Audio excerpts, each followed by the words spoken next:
Parker Joseph Korn. Now, when were you born? May 9th, 1913.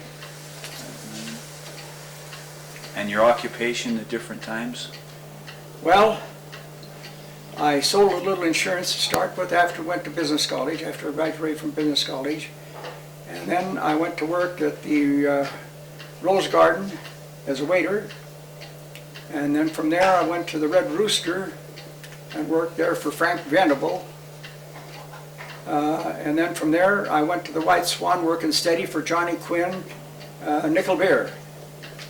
Okay, is that where they had the drive-in for, you had a drive-in to get nickel beer? Right, you just sat in your car, and there was three of us, what we call waiters, run and get the beer and bring them out to the waiters. They'd stop the car and they'd say 2 beers, or 2 beers and a hamburger, or 5 beer, you know what I mean, whatever it was, and we'd bring it to them and then pick the glass up and return it. And I'll tell you, people were very nice. They never ran away with buried glasses. They'd honk the horn, make sure we got the glasses back. And then from there, I went to open the terminal bar on West Park Street with my dad and I. Where was that on West Park? 124 West Park. It is now what they call instant print. Oh, okay. It's about 3 doors from the terminal market. And that's how we named it the Terminal Bar, because it was on the corner was the terminal bus depot, Dakota and Park, right on the corner there. And then was terminal grocery and drugstore. And then Johnny Bender had the terminal barbershop. And then we opened up the Waldorf Market was next to us. And then the terminal bar was right next to that, 4 blocks off the corner. And across the street was J.C. Penney's. And the kitty corner on the street across from the bus depot was the Burr's department store. Well, now, was there a roller skating rink in that block where you had? Upstairs. What was that called? Above the meat. I owned the building at that time, and they had roller skating upstairs. And I don't know what they called it, but it's just called the Roller Dome. Is that where they had the dance marathons? They had the dance marathon up there too. And the terminal was a bus terminal, wasn't it? Terminal was bus depot. They stopped down below at the right below the dance hall was the bus depot, Okay. and also the terminal lunch counter and drugstore. And then the bus depot would stop there and go in the alley and load their passengers too. Now, what years, when you're describing that block, what years was that? Well, that'd be 1930. I retired from there. It'd be around 1935. 1935. And when you were working as a waiter, taking nickel beers out to the cars at the White Swan, what year was that? 1932. So was that during Prohibition? Prohibition just opened up then, because White Swan didn't have liquor at that time, but it was right after the Prohibition, or before the Prohibition. Well, during Prohibition, was beer legal? Could they drink beer? You had beer licenses, yeah. So that, like the Butte Brewery and the Centennial Brewery were still going, they were still making beer, is that right? Butte Brewery started right after that. As far as I remember, we bought a lot of beer from Butte Brewery. And that was during Prohibition? No. After Prohibition? That was after Prohibition, okay. Yeah. Beer come back after Prohibition. Oh, okay. So you couldn't drink beer legally during Prohibition? No, Okay. but Centennial Brewery down here on Centennial Avenue, they made it during bootlegging days. Did they? Oh yeah. Where did they store it, and how did they sell it? Very carefully, I guess, you know what I mean. But they own their own brewery there on Centennial Avenue. I remember my dad, when he'd go fishing or something, he'd always stop by and get a couple of bottles, but they weren't small bottles; they were quart bottles. Uh-huh. And You don't know how they must have sold a lot of beer to keep that place they going. did, I guess. They gave when you come in and order a mug of beer, they put sandwiches on the bar for you too. Oh, okay. It was quite an operation, I guess, you know. Okay, then now ethnicity. What's the national background of your family when they came to this country? Austrian. Austrian. Uh-huh. Okay. What part of Austria did they come from? What they call Ljubljana. It's about, I'd say, quarter of a mile from the German border. In Austria. In Austria. Okay. And then what religion are you? Austrian. religion? Catholic, Roman Catholic? Roman Catholic. Okay. And what neighborhood did you grow up in? The Boulevard, The for all my Boulevard. life, except the time I married over here in 19. I was there for all my childhood Until what year? until We got married in '82. 82. Until 1982, you lived in the Boulevard.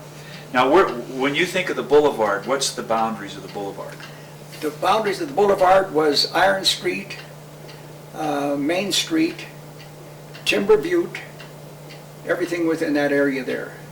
Okay. Hansen Pack was in our boundary and everything else Oh, is like that that. right? So we're going clear back up the hill then? Clean back up the hill, and before I came there was an Indian settlement up there in Timber Butte. And you consider that part of the Boulevard? That part of the Boulevard, yeah. Okay. That part of the Boulevard actually later became down slower, but that was originally the Boulevard there. And the Indians parked there, and they parked there. The reason that when Hansen would slaughter his animals and everything else and take the interns down, to the dump, that's where the Indians went and gouged themselves on the stomach of the Indians. Now that's a true story. Now, what years were the Indians there? Oh, gee, my memory doesn't go far. Would there, that be in the But 30s? my brother, he was 12 years older than I was, and he remembered the Indians there. My brother Frank, he But remembered you it don't there. remember. But I don't remember. Yeah, when so it would was be either. like in the teens, like the 1910, 1909, somewhere in there. Yeah. About that. Yeah. Yeah. And where would their village be that they had? Where did they live physically? Right down where, well, it'd be right down below Timber Butte because they had access to the plant, right down in the neighborhood. There was no houses there then, and the village was right below Timber Butte, what they call the mountain, Timber Butte, the hill, Timber Butte there. And they were there. You don't know, did you know the Hansens that had Hansen Pack? I knew Walter Hansen real well. And he had sons, didn't he? I think he did, I'm not sure, but I knew Walter Hansen because I had a paper out there, and he was the most generous person I ever saw. He was a very nice person, and he had a boarding house there, and when we delivered papers up there, why, he'd tell the girls, now give these boys, when whoever it was, give these boys a nice breakfast. And Emma Mihelich, she was the boss of the boarding house at Hansen Pack. And then she later owned with Johnny Quinn the White Swan, Sophie Mihelich. And they're a very nice person. So, boy, I'd have a nice breakfast there, and if it was real cold, and Walter would come in, it was real cold, and he'd say, how much more you got to do, Sonny? And I'd say, about 2 more papers. He'd say, Rudy Porcevina. He said, Rudy, you get in your pickup, my pickup, and he said, you take this kid and deliver his papers for him. It's too cold for him to be outside. Huh. He was a great guy.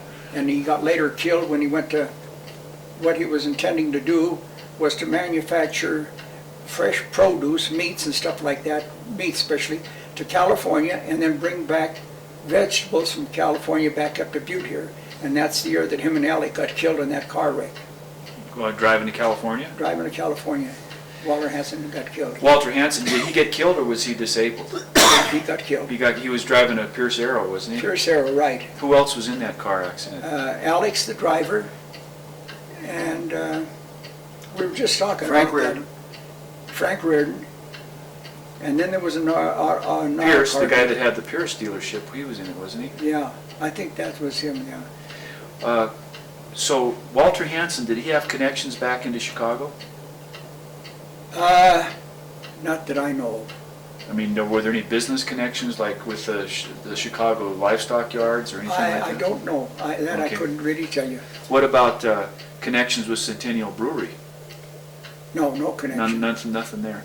No. And so could you take us for a minute, just because your paper route, what years did you have a paper route? And can you tell us what that was like? That was when I was, that'd be about 1923, 24. Okay. When I was before I went to high school, and I had 2 paper routes, one on the Boulevard, and the other one was Hansen route.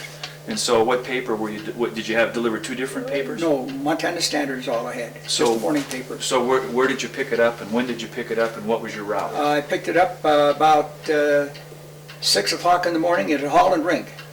Okay. And where was that? The Holland Rink is where crossing the bowling alley on the corner of Front and Montana.